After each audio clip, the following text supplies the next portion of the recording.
a mindset coach, a life coach, a life on life's terms coach, because life is life and all day, every day. So Grinch and I are here. There's the Grinch. And Grinch is getting his wrappings on his head before he goes to bed. Anyway, tonight we're going to be talking about something addiction. We're going to talk about addiction. And a lot of people, when they think about addiction, first off, they're thinking drug and alcohol.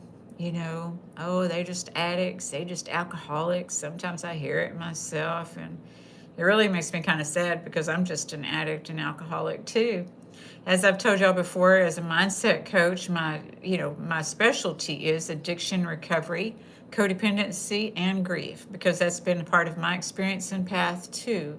And it's a lot of our experience and path, but it's easy for us to judge another person's sins when we're not looking at our own. And so a lot of times when we're talking about addiction, people don't realize how far and how deep the scale of addiction goes. John London, hey, how are you? Yeah, I got the tiger going everywhere. I got the tiger eye here, the tiger eye here, and I got the bird. So it's good to see you. Hey, John London, how has your weekend been? Are you feeling better? I hope you're feeling better. So yeah, hopefully you'll be able to get something out of tonight. We're going to talk about addiction tonight. And a lot of people just think it's drugs and alcohol, but oh no, no, it goes deeper than that. So yeah, we'll give it a few minutes for the gang to get here. Give them a few minutes to find us here. So yeah, I'm doing good. I had a boring weekend, but I did get, some cake on Friday, and it was pretty boring and uneventful weekend. I didn't do too much. I create a lot of content on Sundays. So, Jason Stillwell, it is good to see you. How? Okay, good, good. I'm glad you're looking forward to it. Because the thing is if you don't personally, or I know y'all know I have 29 years clean and sober, but it wasn't just the drug and alcohol addiction, as I had multiple addictions. There's such a thing as transference of addiction. And one of my friends calls it like the whack-a-mole, like you conquer one and then there's another one, And so a lot of people though they can sometimes, I've seen people judge addicts and they may be an addict themselves. So I'm trying to bring more insight to and compassion, but I also understand the pain. So it's going to be on both aspects, because if you yourself aren't an addict, whoever's watching this, chances are you've dealt with somebody who is, and you might have had a really bad experience. You might have. And so it's not about just sugarcoating and honey bunch and all of the addiction things, because I know addiction hurts. And we're going to be talking about when people think that it's inconsequential, whether it is, because you know what? All of them matter. Because a lot of people say, I'm not hurting anybody but myself, right? But the reality is there are other people getting hurt. And there's so many more addictions than people realize. So we may rationalize and justify in our sea of denial and addiction that mine's not as bad as theirs. And some of us screw up with that kind of language. Is like, don't be like your cousin, or don't be like this, and so your bar wasn't too high. Jason, there are more addicts than we realize. Absolutely. Thank you, Jason. Absolutely, John London. The emotion transfers a bit like energy. It can't be destroyed, only changed, however fast or slow. Yeah, yeah. And the thing is with addiction, a lot of times people are trying not to feel their emotions. And so food, as much as we need food. So I'm trying to, we've got a story, because I think it was Luke suggested that I do a story at the end of the, talks. And so I've got a story, because a lot of people don't really realize that there's some food addictions, because it's really hard with food addiction, because food is supposed to be nutritious. It's supposed to nurture our body, and we all have to eat. And I don't know about, in London or Jason, where you're at, but in America, obesity is a thing. And a lot of it is the coping. It started when kids were babies. I remember my parents used to say they just shove a pacifier in that child's mouth. And this is why a lot of people have a fixation with smoking or with eating, because that's how they learn to soothe. So I'm not saying everybody, because I'm not a doctor. Y'all know this. I'm a coach. But there's some stuff to that. So I'm an addict. I got 29 years clean and sober, but it started with food. It went to drugs, then it went to alcohol. And, but it was alcohol for a long time without me realizing it because I could control my drinking at first. When I first started, I could control it. But as time progressed, I could not control it. So, but food is an addiction too. And sometimes when I'm working with people, part of the food addiction is this rationalization. All of our addictions, we get some rationalization and justification. I'm going to talk about a lot of them because there's also shopping addiction. There's even addiction to chaos, and there's a love addiction. Hey, Raven, how are you? Your smoking is very expensive, right? I know. John London, for me, the feeling towards the addiction is what forces us to change ourselves. Food, sugar is the hardest one because we need it in moderation and it's pleasurable. I know, and it's easy to rationalize and justify something that's legal, and everything. And cigarettes are legal too. And so it's really hard, but it can get expensive and it can affect your health because food addiction will eventually affect one's health like drug addiction, and cigarette addiction will affect one's health later on. My dad, he was addicted to everything too. And he would say, if I would have known I was going to live this long, I would have taken better care of myself. And so, are we going to be able to stop all of our addictions? I'm a coffee addict. I love coffee, but I'm not. So I do only have 2 cups in the morning most of the time. Every once in a while, I have a cup of coffee in the afternoon about 3 o'clock, when I know I'm going to have a long day. But I'm not trying to live without my coffee. So can you stop them all? And what is, if you're using it to change the way that you feel. Now I know that just like with cigarettes, like Raven, I used to smoke. I haven't smoked in 35 years, but I used to smoke. And I would say like, well, after I smoke this cigarette, then I'll do this. But then I would smoke another cigarette. And I thought that smoking gave me energy, but it really didn't. Jason says, I've dealt with obesity and it's still a struggle. I ate a lot of food and drank a lot of soda. At one point, I was drinking 2 liters. Oh my goodness. As such, you're a type 2 diabetic. Oh my goodness. Yeah.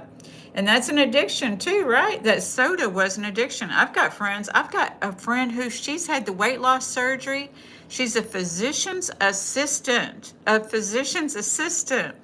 And she still will drink several liters of, Diet Coke. And they're not supposed to drink carbonated water, carbonated stuff like that.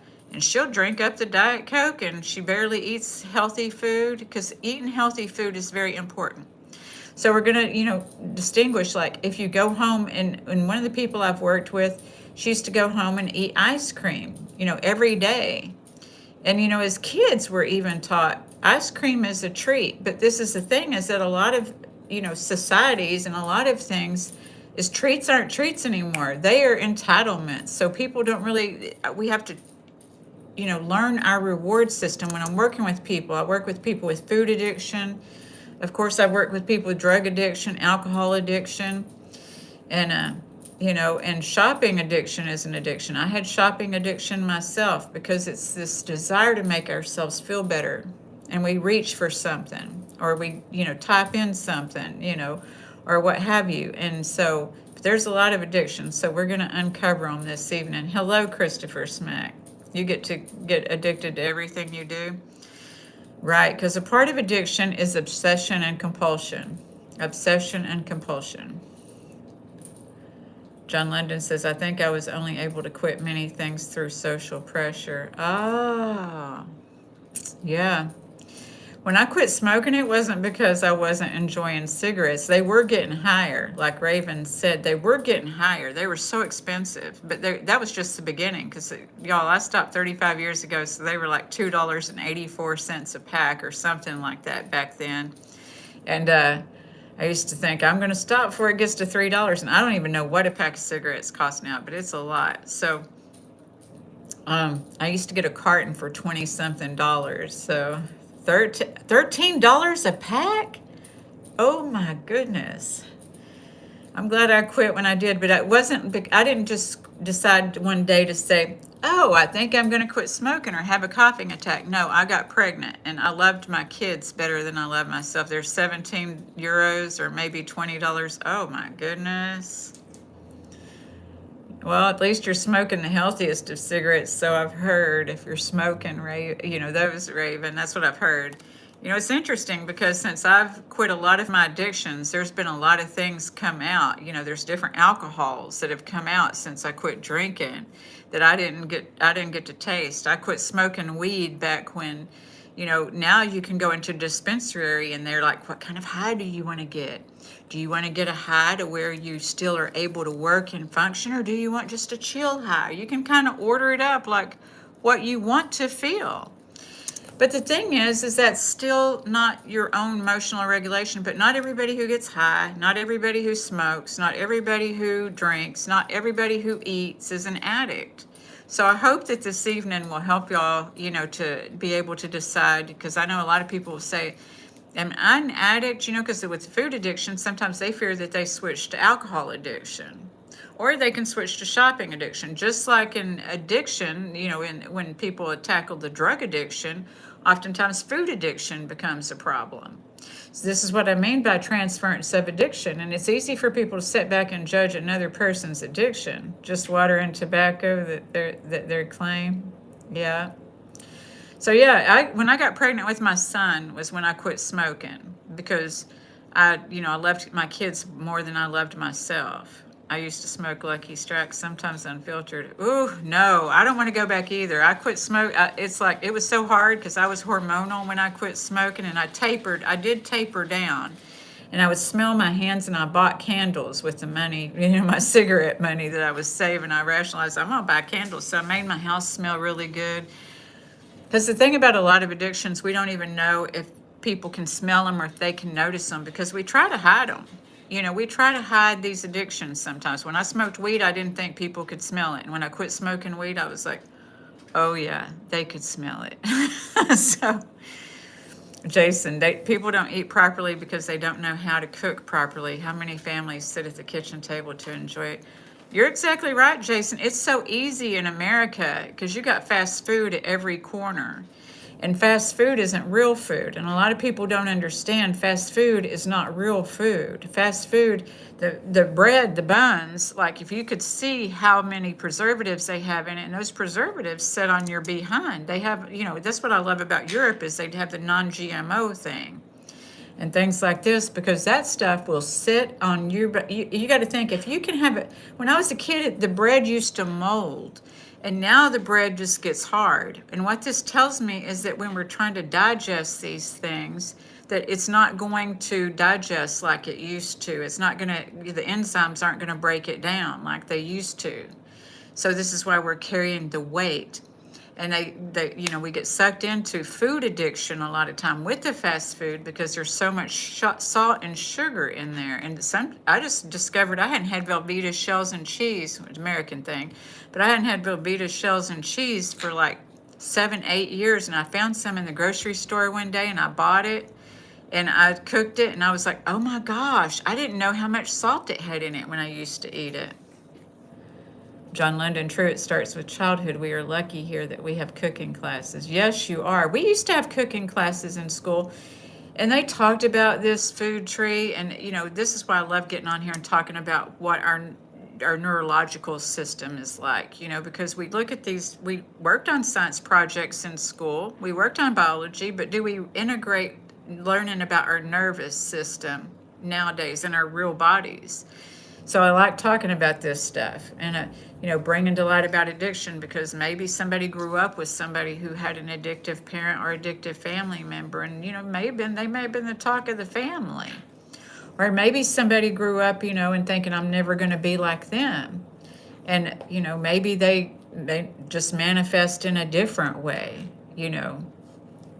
So we're going to talk about addiction. Y'all know I've got my notes, and that's going to be our topic for this week, because I know before one time we had somebody on here and they said that, oh, I'm really depressed. Hey, Marshall, how are you? I don't know if you're the only one still smoking, and not everybody who smokes is an addict, so maybe you're not an addict, but I know for me, I couldn't smoke. I loved smoking, but you're talking about weed, right? Because Raven smokes cigarettes, but I don't know about weed. But anyway, If it works for people, if I could smoke weed successfully, I probably would, but I cannot. So I lose motivation. I don't do anything. And then I get thirsty. Then I start drinking. And then what's really interesting topics, the body as a social system, all these good and bad things come together. Yes, they do. But we try to deny a lot of the bad and hide it, and we can't heal it when we're trying to deny it and hide it. We can't heal it. So that's why I like to talk about these things. I always appreciate your input, John London. So thank you. Yeah. So this week in talking about addiction, I don't know what you said, Mama Jafar, but you're welcome to be here. I hope you'll stay on the topic. And yeah, you're smoking one now. Okay, well, I hope this is helpful, what I talk about this evening, Michael. So I'm going to get started. I have my notes here so I can see your notes there, okay? So tonight we're going to talk about what do we actually mean when we say addiction, right? Because a lot of people just assume that that's your addict, your drug addict or alcoholic, but the addiction goes way deeper. Angela, we are so happy you're here. It's always good to see you here. Grinch was out a while ago. He's gone into hiding, but maybe he'll come back out. One small act like smoking or eating the wrong thing can have so many bad effects on the body and mind and energetically. And addiction could be seen as a soul thing also. It is. It's that what we call it in recovery is the hole in your soul. Like we got a hole in our soul and it can't be filled up. But spiritually, it fills it up. Healing these ideas and these notions and these ways that we coped, because addiction is definitely another way of coping. And once you don't have anything to cope with, but there's also some chemical imbalance, with the genetics. And I'm not a doctor, like I say, but I'm an addict. So I know about addiction. And I know that even after 29 years of not drinking and developing better coping skills, I'm not willing to risk losing my soul again, like I was talking about with John London, is that, we're not doing that. School Tab, you are welcome to be here, but if you're just going to talk about that, then you're going to be put out. But I do hope that what I say this evening will help you, okay? Alrighty, so I'm going to get started. You've left weed for 2 months, about to have a side effect still. All right, School Tab, if I see, no, I'm going to have to put you out, I think. Yeah. All right, let's put user out. Bye-bye. All right, so here's our weekly lineup, folks. Why did I become an addict? Well, it's hard to say. Genetically, I didn't have a chance because, a lot of my family members were addicts. So it's hard to define whether it's genetic, or if it's social. And, there's a lot of controversy. Is it genetic or is it social? Because I grew up in addiction. So the learning of the coping skills, I saw people cope. Like when my dad was 300 pounds because he had food addiction. And I know Jason's I love Jason's input too. My dad had food addiction. He had food addiction, but he had all the addictions too. And so, and the people that I looked up to did, a lot of people don't like it, and I'm going to quote one of the quotes. Elvis Presley was an addict. The food addiction, there's drug addictions, and it's cunning, baffling, and powerful. A lot of people slip into addiction and don't even know it, that they're getting into it, because there wasn't a lot of attention drawn to it. People just thought that people were big, right? In some days, because food is an addiction too. So I had those. Just like my daddy, I had them all too. There is, and I'm going to be talking about that in this, Raven. It's called Adult Children of Alcoholics, but it's not just for children of alcoholics. It's also for children from dysfunctional families, because some kids didn't have an alcoholic parent, but, maybe they had a narcissistic parent or something like this, or they never felt good enough, whatever it was, or they might have been, there's 12-step meetings for everything. There's 12-step meetings for incest survivors. There's 12-step meetings for people who deal with Al-Anon. There's Al-Anon. There's CODA for codependence.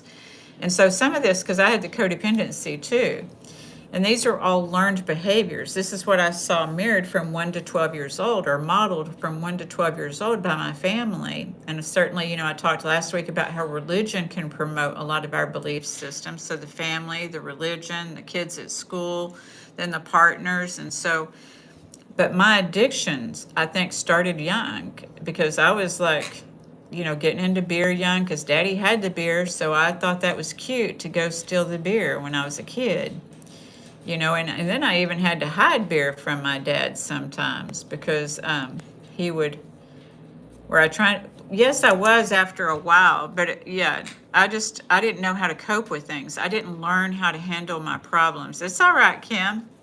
I didn't learn how to handle my problems, and I didn't know how to communicate. Because communicating in our family, if you grow up in an addictive family, even narcissistic and codependent, you may not get to communicate for yourself. If you're in a codependent family, they will assume your words for you, or they don't listen to your words, or and the narcissist too. So, but I can't blame anybody for my addiction. It was my, what I chose to do. It's one thing that if, like, 14, I started, smoking weed myself and drinking. I was drinking, before that, like I said, a little bit, but not a lot. But at 14, I didn't feel like I fit in anywhere. So that was probably what started it. I feel there's some there is, yeah, because there is genetic. Yeah, on my dad's side, there was a lot of addiction. On my mom's side, there was a little addiction, but nobody ever acknowledged any addictions. My dad did, finally on his side. He finally acknowledged it, but he still died a practicing addict, because he still drank and he had to take a lot of pills because his health was so bad. So when we're going to talk about is addiction inconsequential, I don't think that's tonight. But addiction is, because the obesity will affect the family, because you could lose your family member because of the heart, the diabetes, as was said earlier.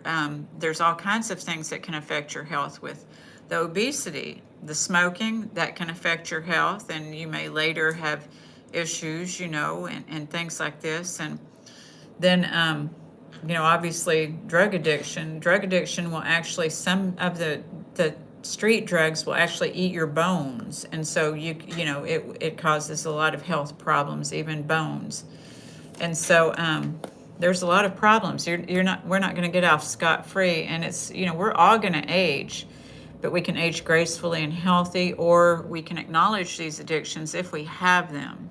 The hole in the soul, wanting to be filled, that resonates. It's human, and not being able to communicate problems to solve them. That's exactly it. The hole in the soul. And so in all the things that we do to try to fill up the hole in the soul are things that weigh heavy on our soul. Just think about it, weigh heavy on our soul. Hi, Mama. Good evening, beautiful Mama. Grinch was here. Grinch is on his house. See, there's the Grinch. But anyway, the things that weigh heavy on our soul, we end up trying to fill that hole in the soul. We bury ourselves. And see, when we get clean and sober and cry and figure out all these pains that we covered up, we think that the pains were all done to us, but we reacted to those pains. And so we have to start learning how to take responsibility for what we did in response or reaction to those pains. Because a lot of times we are reactive, and so that's part of the central nervous system. So maybe before people started using or eating, most of the time they're trying to calm the central nervous system when people eat too much food, or when people, see, Raven's here, Mom. Jason, I lied to myself and I said, well, eating too much is not as bad as alcohol or drugs, and I found myself at 435 pounds. Yes, you keep the value in yourself in your life, because your life is valuable, Jason. And I know I work with people. Losing 100 pounds is a big thing. And I have a gentleman that I'm working with that he was the same. He's lost 100 pounds and he wants to lose 100 more, and yeah, you can do it. It takes time, though. And this is what, a lot of people don't like, is that these things take time. But they didn't happen overnight, and we weren't even conscious that they were happening. And then after a while, there was an F it button that we started hitting, just because we didn't know the way out. So tonight we're going to talk about, what do we actually mean when we say addiction? So yes, it was genetic and social because it was a learned behavior while also there was that craving, the physical craving. So Wednesday, what are we addicted to and what do we get from it? That's what we're going to talk about Wednesday morning. I know some of you won't get to see that, but hopefully you'll watch the replay.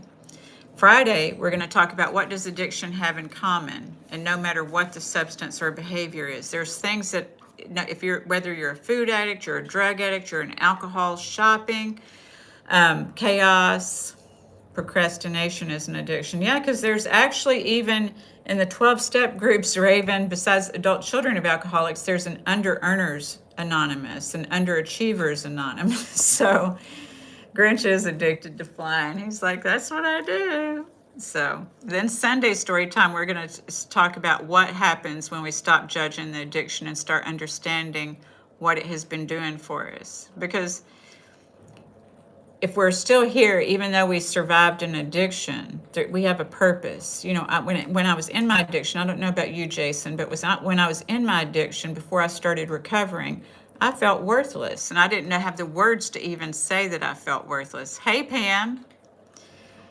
So, you know, I had a lot of feelings that I didn't know how to even express when I was in my addiction. I just felt like it made it easy for me in my addiction to mimic what other people were doing because I didn't have a real self for me. You know, I didn't have myself. I sold myself, my soul, John London. So it's like when we're in our addiction, it's like selling our soul. Did you feel that way, Jason? I might have a few addictions right now, screen, phone, and we're going to talk about that exactly. There's a lot of them, and a lot of people, you know, can point at other people's addiction, but they might have it too. You don't really have cravings, you smoke for no reason at all. Well, that's good if you can smoke and successfully do it without having problems. You know, we have a saying in recovery, and you may not have an addiction to it if you're just doing it for pleasure. But we have a saying in recovery because a lot of times our lives are falling apart and we don't get there until we realize everything's falling apart. And it's like we think that these things are just happening to us, and we get into recovery and it's like, you know, for drugs, it's like, could it be the drugs? You know, if you're going bankrupt, it's like, could it be the shopping? If you're going, you know, if you're not happy when you step on the scales, could it be the ice cream? You know? And these are things that we don't think about until the pain gets great enough, right? So what we're going to do this week is we're going to be having recognition, awareness, understanding, and personal reflection. So I don't want to make this just about addicts. I want to make it about addiction as a human pattern also, because immediately it removes the comfortable distance of those people have a problem, right? Because it's not about judging people. It's not about co-signing, but anyway, let me find my notes here. All right. So tonight is, what'd they do with my stuff here? I guess it's gotten moved around. Yeah. Hold on a minute. My notes got moved around. How does this happen? Okay. What happened here? So tonight I want us to think about, am I using and what am I using it for? Whether it's weed, cigarettes, or what have you. Jason, I felt worthless and eating made me feel better, but that's it. It was only temporary and I felt worthless until I started having success in school this year. Congratulations to you for school, because yes, we need something to take our minds off of, because we will get into self-seeking, self-soothing, self-loathing, and everything but self-esteem and self-love and self-forgiveness, you know.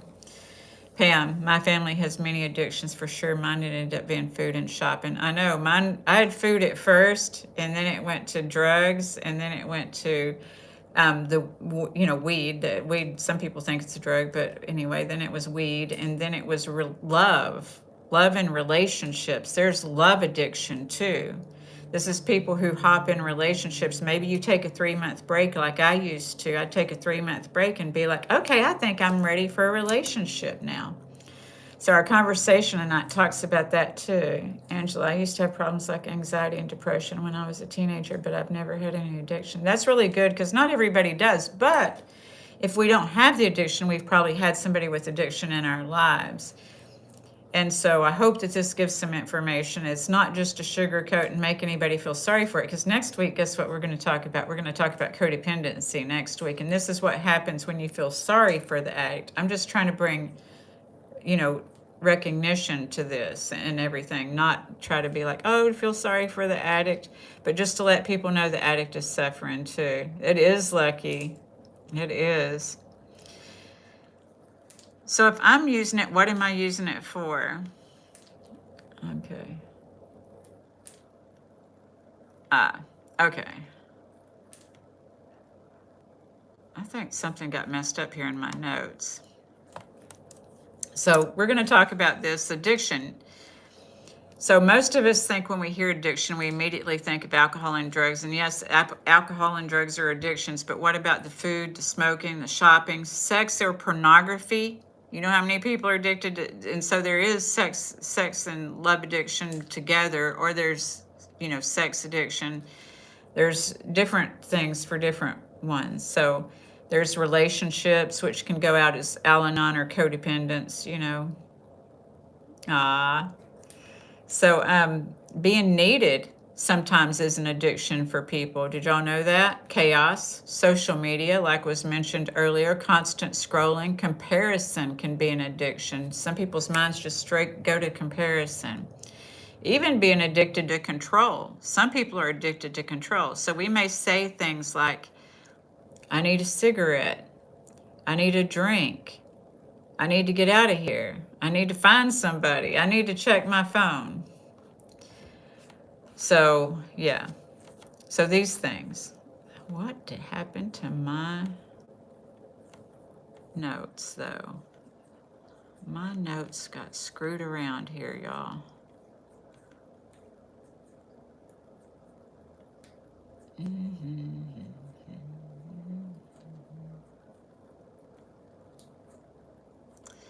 All right. So I've learned in my life that it's very easy to recognize a pattern in someone else. And some of us, I've seen that too. It's easy to recognize a pattern in someone else. You had low self-esteem when you were younger. Do you think, Pam, that it was because of... It does, but it's a process, John London. It does. But I know for me, like, there's things that we have to figure out. What I had to figure out and learn about my addiction was that, Mary, you're welcome to be here, but we keep this friendly and nice here. And so I hope that you'll enjoy what we're talking about this evening, okay? So what I had to learn in my addiction was that the first part of learning about my addiction is that there's powerlessness and unmanageability. And so with this powerlessness, what that means is that my mind is obsessing on the getting and using. Like with food addiction, that happens too. They call it, what is it? They call it, I'm trying to, head hunger, or sometimes it's just like, what is that term, Pam, that I'm going blank right now, or Kim, but, the GLP-1s help it to stop that, to where the obsession of the hunger. But what I had to learn in my addictions was that, the obsession and compulsion. So with the powerlessness, that deals with my mind, as I could not quit obsessing, food noise. That's it. That's what I was trying to think. The food noise. So that's kind of like obsessing,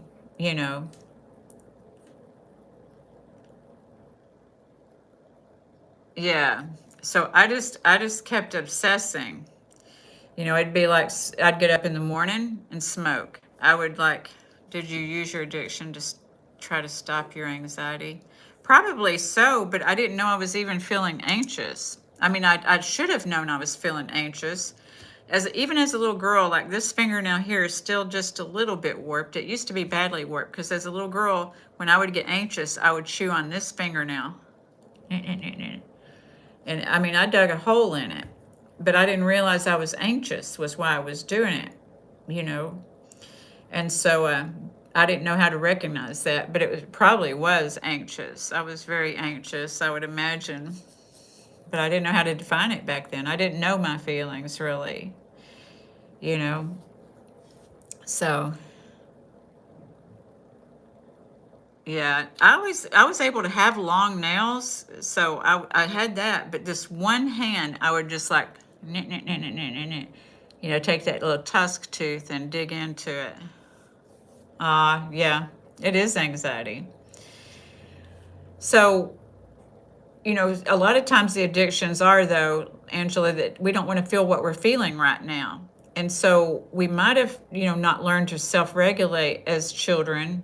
I know Pam, you know, she grew up in some stuff too. And so sometimes as children we didn't learn to self-regulate. All right. Congratulations, Lyle. That's a big deal. It's hard to quit cigarettes. And food addiction is cigarettes, food, and now social media. It's really hard to quit these addictions because they're legal, and the consequences, you know, the food addiction is, a lot of people just think, oh, you know, it's just, you know, it because it too it's partly genetic. I think the food addiction is partly genetic, but it's also partly habit, just like with the drug addiction and stuff too, is that, you know, I think that it generates from that seeking comfort. That's what it is. That's what we'll get to eventually. So a lot of times we're like, I just don't want to feel what I'm feeling right now, when we think I just need a cigarette, or I just need a piece of chocolate, or I just need this or that. And so, you know, and constantly either scraping the under nail or sided nails, touching the corners. I think the texture, or else my nails feel funny if I don't. I know, right? Congrats, Lyle. Yeah, mine, I finally quit chewing on it once I started learning, you know, once I got older and I didn't have, I guess probably moved out of the house, lived by myself, and, you know, as time went on, I quit chewing on it. But when my drama calmed down, sunshine, don't chew nails, I know it. Jason Stillwell, I have a lot of anxiety and I can obsess and ruminate and add ADHD to the mix. It can be interesting at times, but I'm using ADHD to study and deal with my anxiety. That's very good. You know, and it's true. And sometimes the ADHD can be dysregulation. That's why we breathe all the time, because a lot of times when we live in uncertainty and we don't know what's going to happen, it's hard to focus. But there is really a chemical, and you know, chemical to the ADHD too.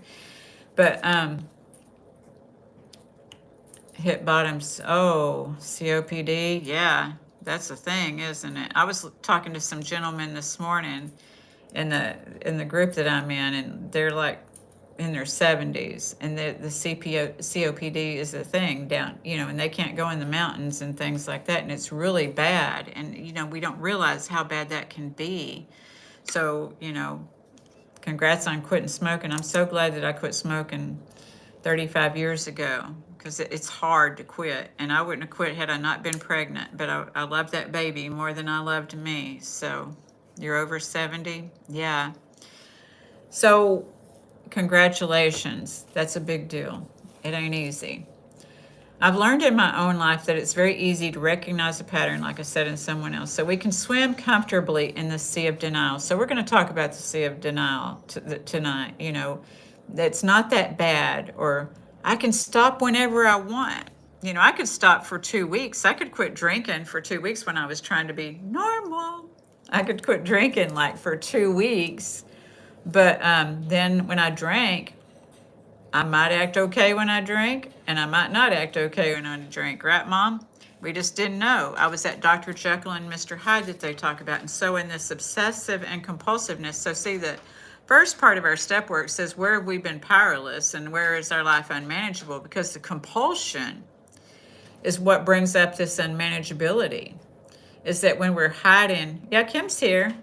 When we're hiding things, you know, compulsively about where am I going to hide this stuff, the getting and finding ways to use more, whether it's food, drugs, alcohol, sometimes sex. A lot of people who are cheaters in relationships might actually have sex addiction.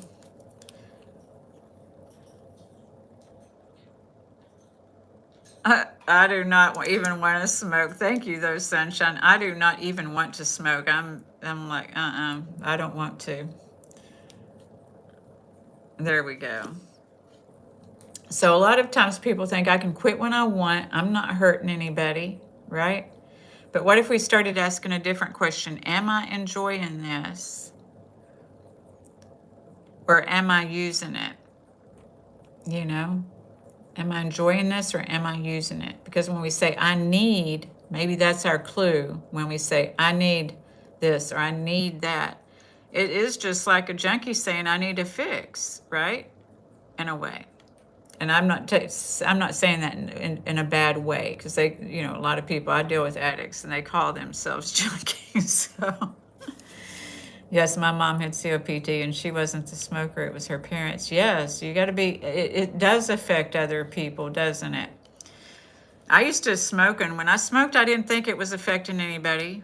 I did not. Cheaters need attention and validation from many women because they had problems with their toxic mother. Or Angela too, a lot of them had dads that they modeled the dad's behavior. That's what they do, is they had dads that were cheaters. I know that that's probably what happened with my dad, because if he would have watched his mother was kind of toxic, but well, see, that's what we're on here tonight, is to talk about sunshine, is that we're not, like a lot of people in addictions, like I don't think either one is worse, smoking or drinking. I think that anything can be abused. If smoking is abused, it could be bad. Drinking is actually worse. Smoking, you're not going to, when you're driving the car because you're smoking too much, you're not going to hurt somebody. So drinking, I guess, to answer that, I think would be worse, but because you could be, driving a car, and that's why I quit drinking, is I didn't want to get in my car and drive and hurt my kids or hurt somebody else. I didn't want to do that. But smoking isn't good either, because like Pam said, but I'm not judging anybody, because I smoked, and when I smoked and people looked at me funny, I'd be like, what the? I was insulted, so I get it. So it's about really having compassion for people and not judging people based on this addiction's worse than this, because that's no way to esteem ourselves, because that's not what I'm trying to do here. And I'm not trying to sugarcoat it either and say, oh, feel sorry for the addict. But I'm trying to humanize the addict, because the addict is human. And the thing is that next week we're going to talk about codependency, because a lot of people get into enabling addiction.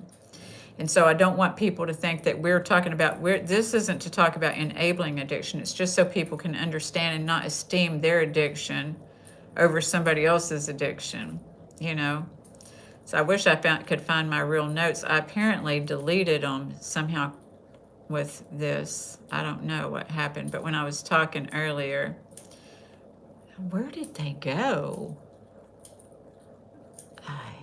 So anyway, apparently I accidentally deleted parts of my notes. Let me see if I can find them right quick. So yeah, this isn't, because a lot of people, I see some people talk about drug addicts and they'll be like, oh, those drug addicts, but maybe they have food addiction, and so it's not saying, oh, your addiction's better than your addiction, because it's not that we're not trying to say that. We're trying to get people to humanize each other and have more compassion. And that's what the story is going to talk about tonight when I get to the story. All right, let me see if I can find my notes. I've had a busy day today, so my apologies.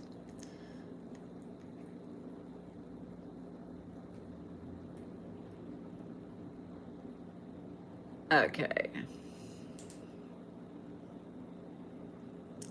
So we start talking about that addiction may not just be alcohol and narcotics. We talked about food, smoking, shopping, sex, and oh, that's for later this week. Where did my actual fuckity notes go? I have notes for...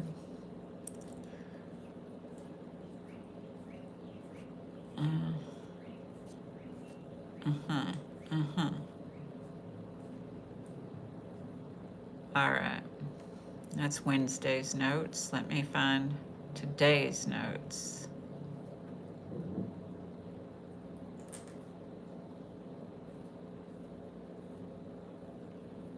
Okay.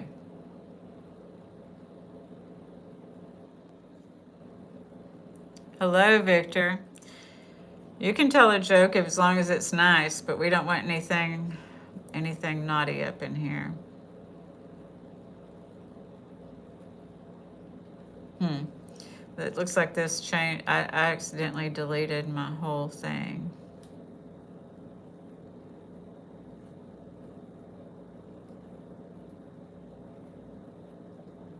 I'm looking.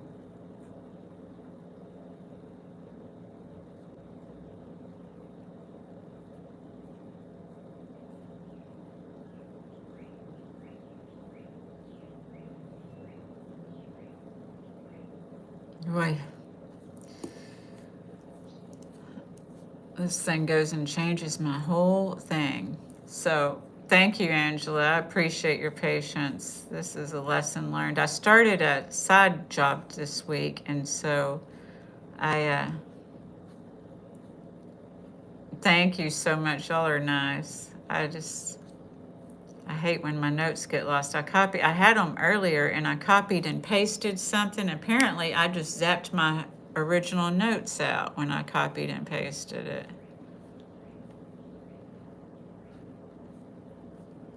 So I got to find it now. What they did with my notes.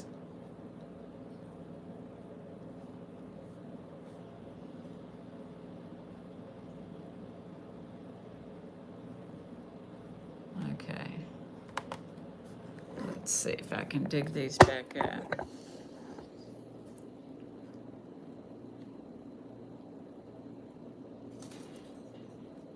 Hmm. Thank you. Y'all are sweet.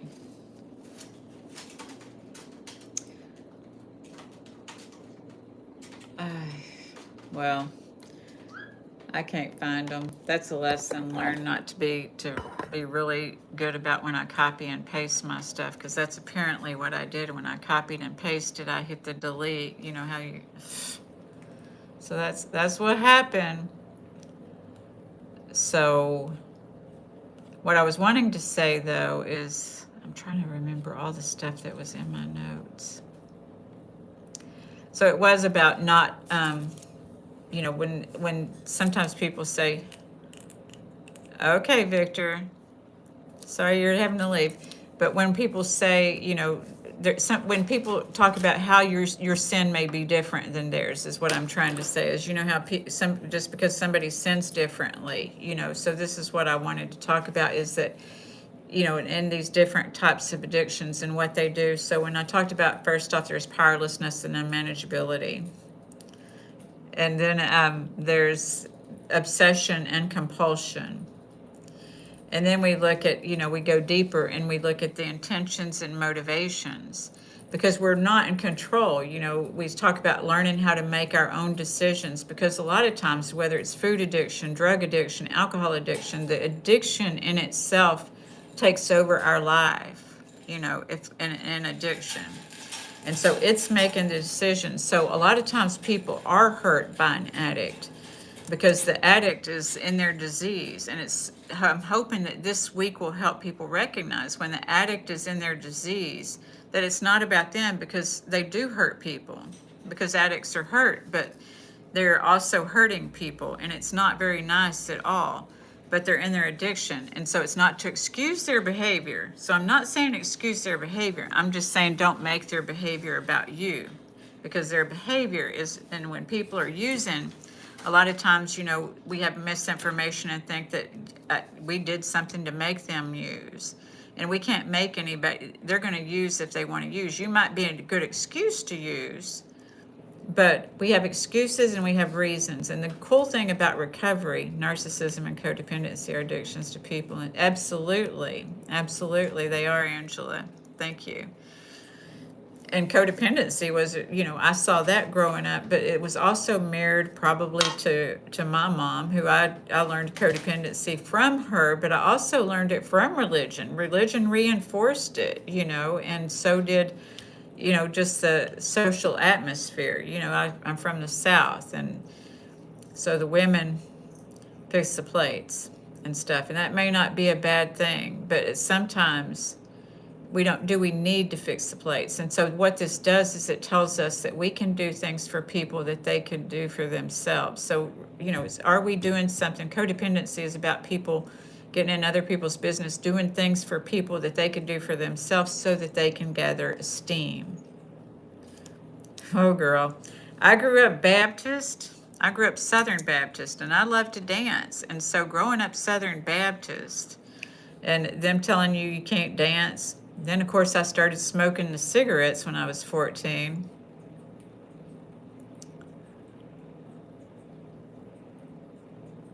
Uh, yeah, my daughter had boundaries from way a young age. I don't want to. That's how she used to say it.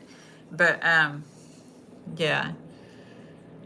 So I grew up Baptist, and so we talked about that. We missed you the other night. We were talking about that, or was that yesterday? We were talking about that, how religion plays a role, and how we view ourselves and how we think about ourselves. And sometimes some of the religions had us thinking less than highly of ourselves, just like Footloose. That's right.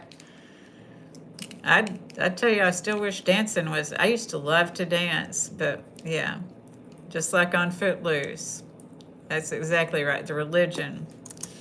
So yeah, I couldn't be Baptist because I like to dance. I started smoking. They talked about smoking. They wanted me to wear these long skirts. I like to wear shorts.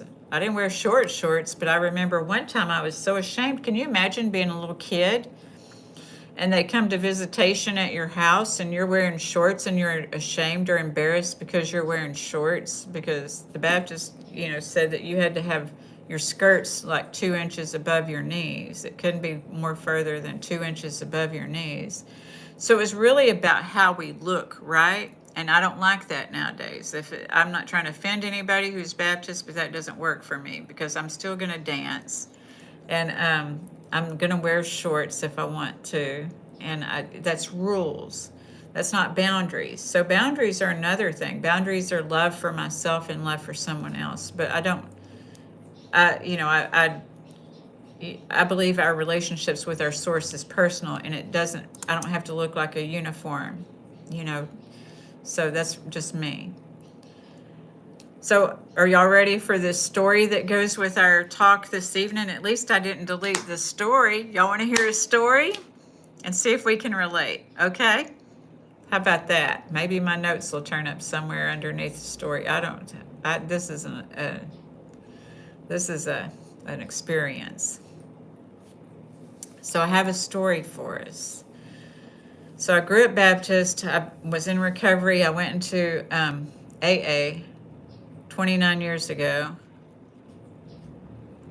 Right. And some people we're taught we're born into original sin, and a little kid, they don't know, their divinity. Instead of spending so much time talking about their divinity, they're talking about how bad that, how we've got to make up for stuff that we weren't even aware that we'd done, or that we were going to do or whatever. So we're already taught this. So thank you. Yes, the bedtime story. Yeah, because it's late for you, isn't it, John London? Thank y'all for hanging in here with me.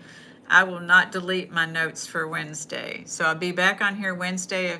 John London will be earlier for you on Wednesday. It'll be what?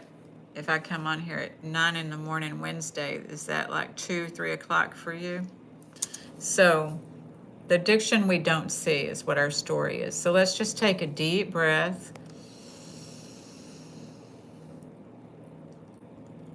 Now my religion is like everything. Nature, I like science and spirit together. So metaphysics, I do like metaphysics, science and spirit together. I don't have a religion, so to speak, but I have a lot of faith. And I like to enjoy a lot of different things. Like I like, Hindu, the kirtans with Hindu. I like the Indian faith of I go to the sweat lodges, and I like, there's something good in everything. Even the Jehovah's Witnesses, they have some good stuff in there. I think that it's good that they don't do the marketing. I had a whole talk with a client on Saturday about marketing, and they don't buy into that marketing. So I think everything in this life has something good in it.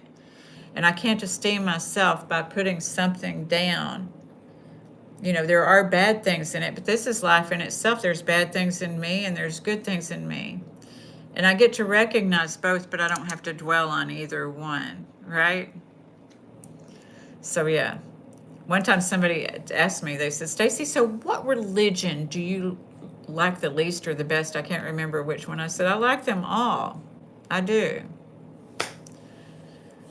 But I don't observe any of them. I do my own thing. I got my relationship with my God. I can tell you I go up on the roof every morning and pray and give thanks like the Indians do for all the directions, all the elements. I give thanks for the electromagnetic field, for the quantum field. I sit there and I say certain prayers. I'm thankful I get up in the morning. So I'm definitely a praying and faith-filled person, but my religion is my own. And I watched the shooting stars. I saw 2 shooting stars this morning up on that rooftop. And those are things that I love and I observe, and that's part of my source. Keeps me grounded and divinely surrounded, but I don't haven't. You're like that too, Jason Stillwell? Yeah, yeah. I love me some Jesus too, but yeah, I like that. Did you ever see that movie, The Shack? Because or one of them, anyway, Jesus says, I'm not a Christian. Because that's something humans made up. Science and religion can do both exist. Yes, they do. Because we were divinely made. Baha'i. Yeah, I have a friend that's Baha'i. I do. Meteor season. I make those wishes on those meteors, John London, those stars. I'll be like, ooh, thank you. Ooh, thank you. All right. Yeah. I have a friend that's the Baha'i faith. Yeah. And it's cool too. Let's take a deep breath. Breathe in and release. Now we'll do the long ones at the end of the story, but I want you to think about this, okay? The addiction we don't see. Let me tell you a little story about 3 friends. We'll call them Lisa, Mark, and Sarah. You were raised with the Baha'i faith? That's cool. Yeah, my friend is Baha'i. That's very cool. So, we're going to call them Lisa, Mark, and Sarah. So, Jason, morals and ethics are more. Absolutely, Jason. I wholeheartedly agree.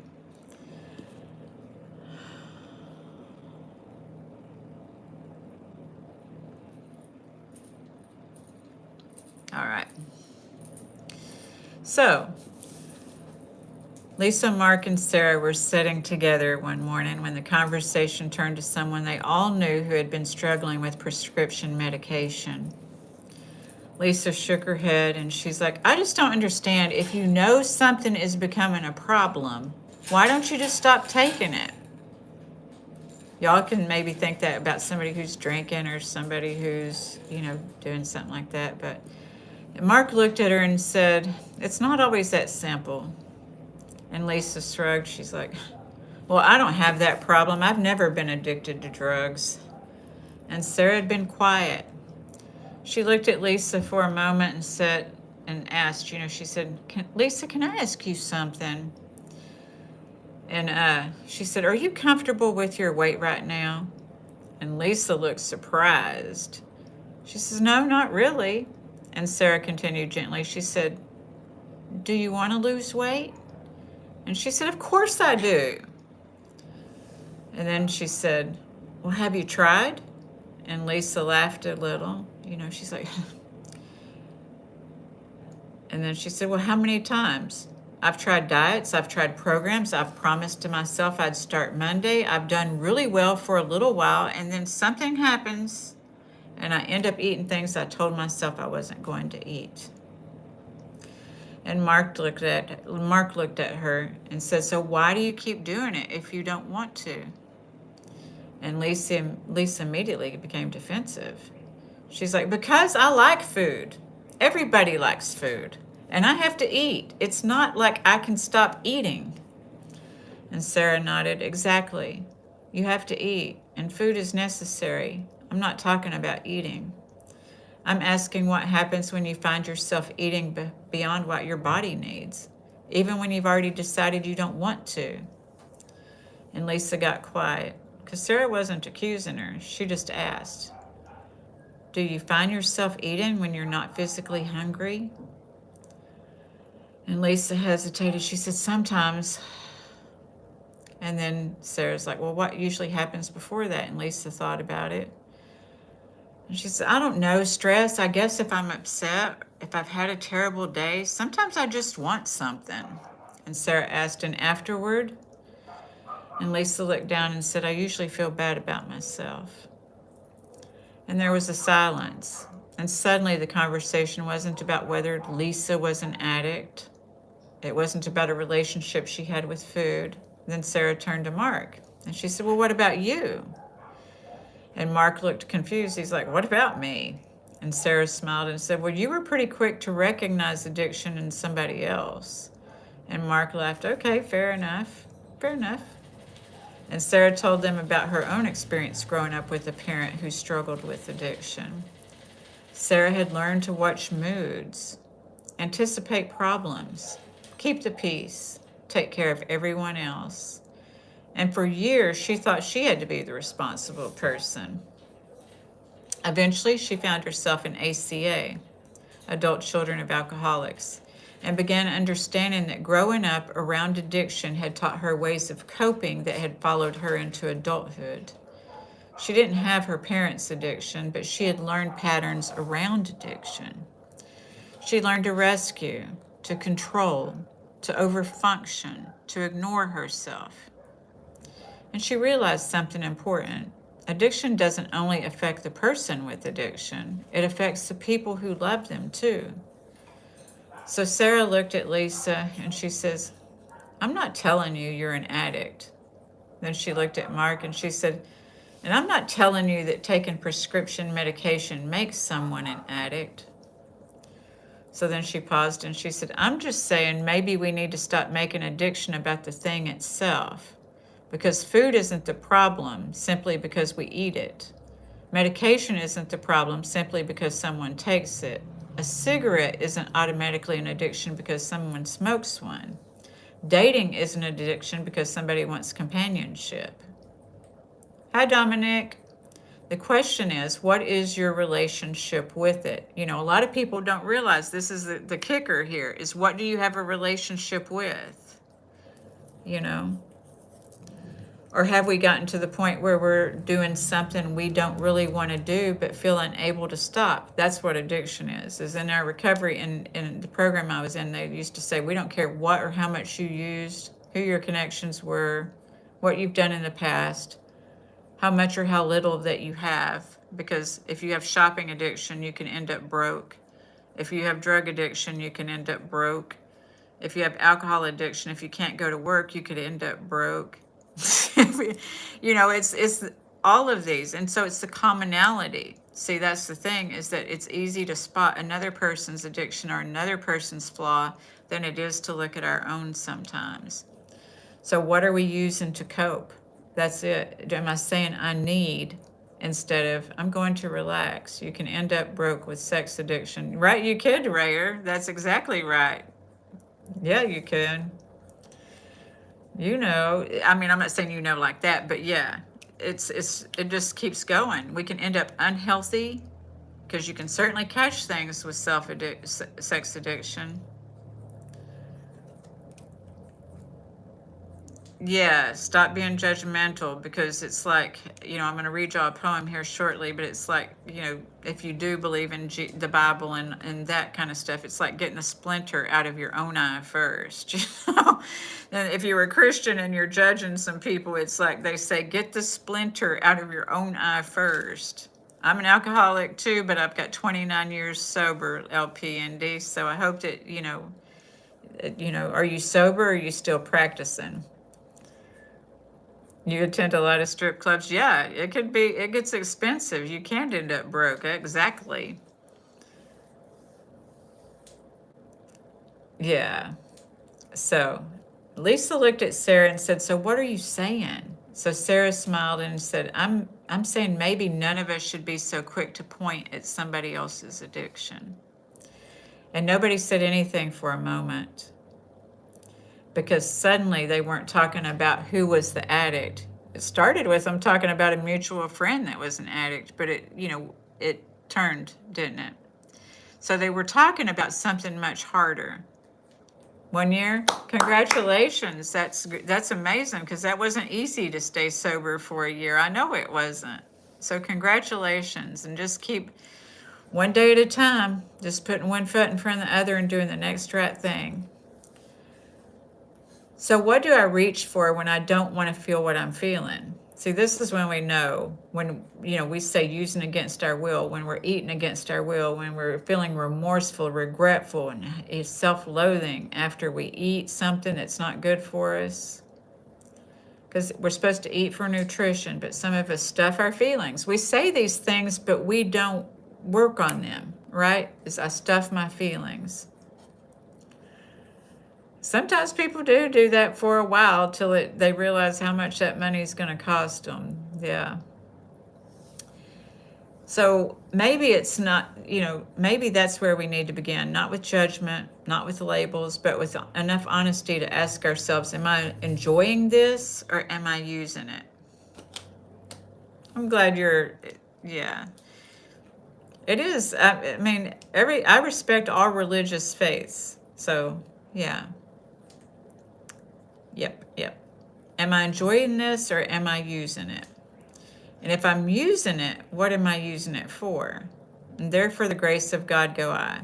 That's, hey JR, I'm about to finish, but I'm going to read this poem that Elvis, y'all know I loved Elvis, but Elvis had the food addiction, Elvis had the drug addiction, Elvis had the sex addiction, and it doesn't make him a bad person. He was a legend. And so this is where I say we stop the judgment. It's because I'm not judging Elvis. My family loved Elvis. I loved Elvis. And I didn't use because I loved Elvis. I used because I loved using. And he wasn't using because he wanted to use. So this is what I'm saying is sometimes people with the addictions aren't doing it because they want to. And it's not like they can just stop. But this is also to give information for people who struggle with addiction. Yes, they do say Elvis had a child girlfriend. His girlfriend was 14. Yeah. You're a big Elvis fan too. Me too. Maybe on the 16th I'll do a dance for Elvis's anniversary. Some people are fake Christians, and that's why people stay away from God. Yeah. A lot of times people, I think in any of the faiths will let the power go to their head, and then people start following the minister instead of following, their hearts. Elvis was a ladies' man. I love me some Elvis. He did the last show there. Yeah, and see, Kim got married at 14. We're still children when we're 14. Back in those days, that a lot of people got married young. My mom got married at 16. I don't know if she's still in here, but she got married at 16.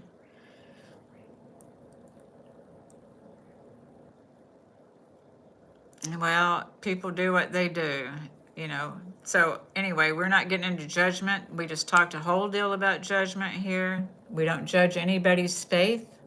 We don't judge anybody's addiction. We're just... So what Elvis recited, you got married at 15, Aunt Sharma. See, sometimes we just, do what we think we're supposed to.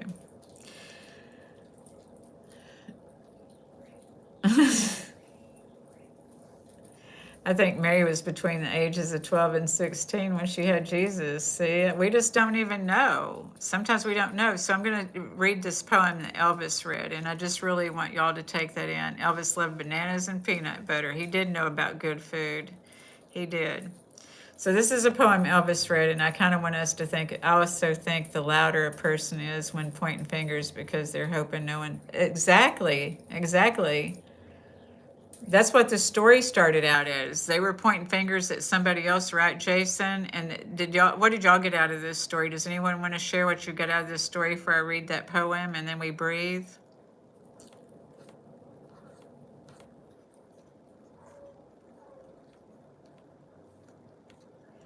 Well, I'm just going to read this poem and then y'all can tell me what you got out of this story or you got out of this talk. And again, my apologies again for my deleting my notes.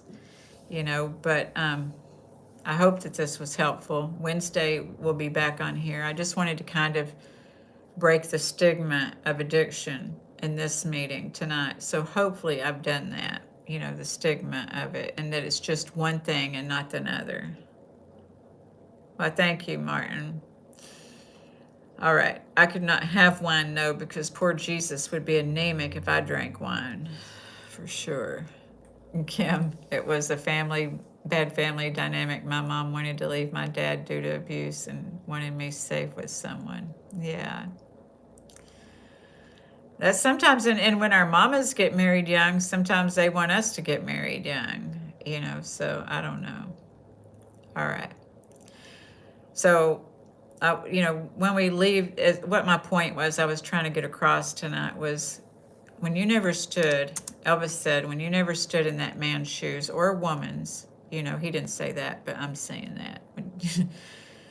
You never stood in that man's shoes or saw the things through, let's just change it to their and them. How about that? You never stood in that person's shoes or saw things through, this is from a Hank Williams song.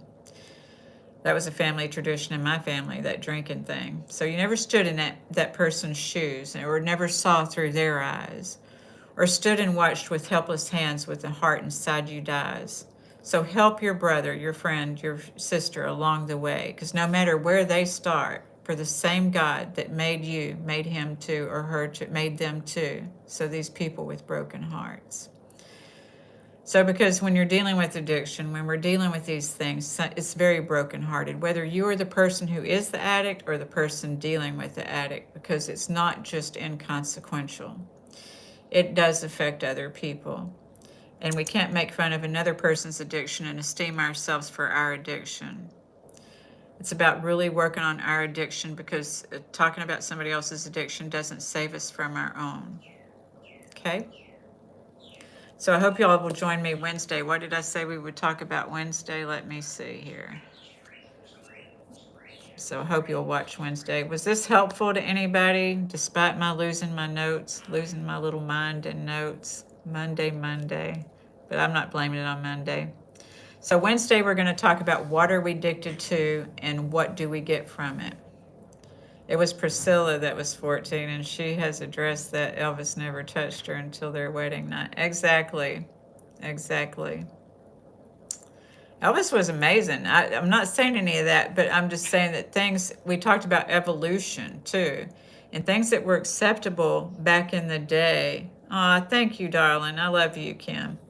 Things that were acceptable back then, you know, now we're like, no, because we realize 14-year-olds and 16-year-olds aren't mature enough to get married, you know, but back in the day, that was okay. My mom got married at 16.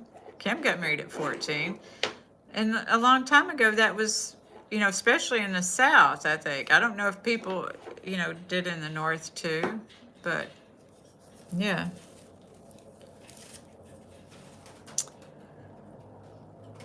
You waited till your wedding night also? Yeah, see? So, you know, them hormones are going at 14. So if people are getting married at 14, it was, it was acceptable, because what? Those raging hormones, breeding. 14, my hormones started raging at 14.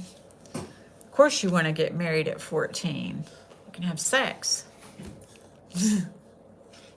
Thank you so much, Angela. I hope that you'll get to rewatch Wednesdays and then Fridays. Friday, we're going to talk about what does addiction have in common, no matter what the substance or behavior is. Because you kind of asked me questions about that, but I got to span this out. And I promise I will not lose my notes again. This is a lesson to myself when I copy and paste some things that I want to. Mom was scared I was going to get pregnant like she did. Yeah. Absolutely. So I want to thank you all so much for being here tonight. I always love getting on here and look forward to getting on here and seeing you all. I really do. Y'all are my favorite Friday night date, my favorite Monday night date, and Wednesday. I don't know who else here. Did John London go to sleep on us? Jason Stillwell, thank you so much. I always appreciate your input. And Angela, you know we always appreciate yours too. So thank you all. Rayer, thank you for being here. Broove. I don't know who else is still here. Let's give Kim some hearts for being a great moderator. Ah, thank you so much, Kim. You're one of my favorite people too. We do live in very difficult times. Most people throughout history were getting married at 14 and 15 because our average life. Right, right. Yes, a lot of times, you know, even though we're evolving, you were cleaning house and just listening. Thank you for cleaning house and listening. I appreciate that. So yeah, even though we're evolving, you know, a lot of people will say these days, thanks, Raven. I hope this was helpful for you too. And thank you for staying. I didn't know if you were still here. Thank you for staying this long. I appreciate it. And I hope it was helpful. And I hope you'll get to catch Wednesdays if you're working, then you can watch that replay. Well, we're always happy for you to be here too, Angela, because you ask some of the best questions. So thank you. I love your curious spirit. Y'all ready to breathe, darlings? Do our 5 breaths. Here we grow. Let's take a deep breath in. Fill up your tummy.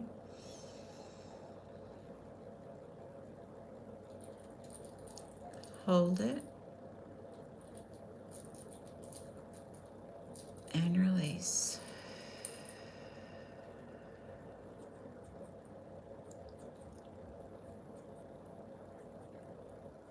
Breathe.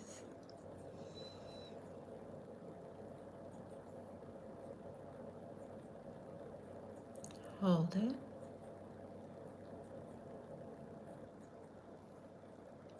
Release.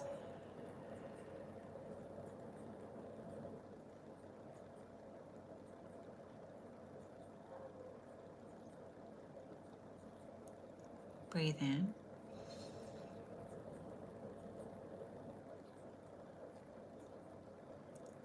Hold it.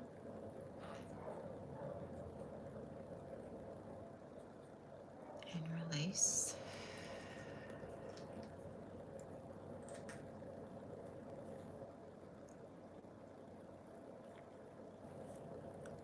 Breathe.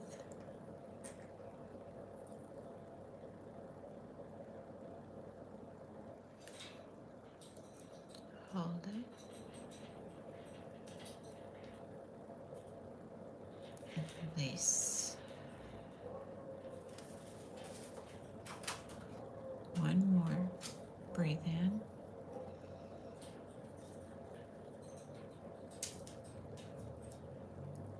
Hold it. And release.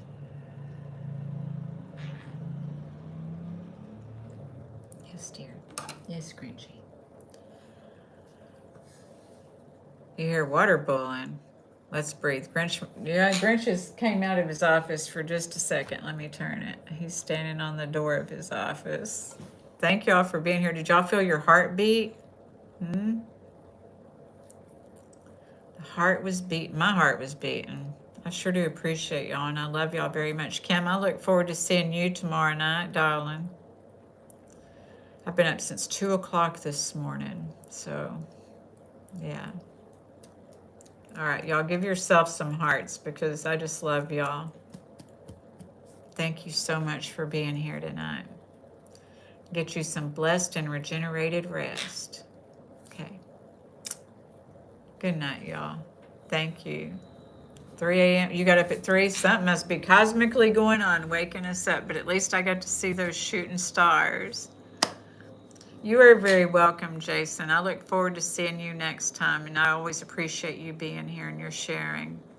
You're important. So remember that, Angela. I know, right? Wednesday, I'm not losing them. I don't know if I'll get to see you Wednesday, Angela, but I won't lose my notes Wednesday or Friday. So if I don't get to see y'all Wednesday morning, I'll see you Friday night, okay? Oh, you got a bobcat out there. Woo, girl, you won't be out there with your garden, right? All right. I love y'all. Y'all sleep well. And I will see y'all Wednesday or Friday. Thank you. Okay, tell me about it tomorrow. I look forward to it. The bobcat. Okay. Sometimes I just don't want to leave when I see those hearts flying and stuff and know y'all are there. Aw. I love y'all. Good night. You are very welcome, darling. Thank you, Angela. I always appreciate you. All right. Good night, y'all. Thank you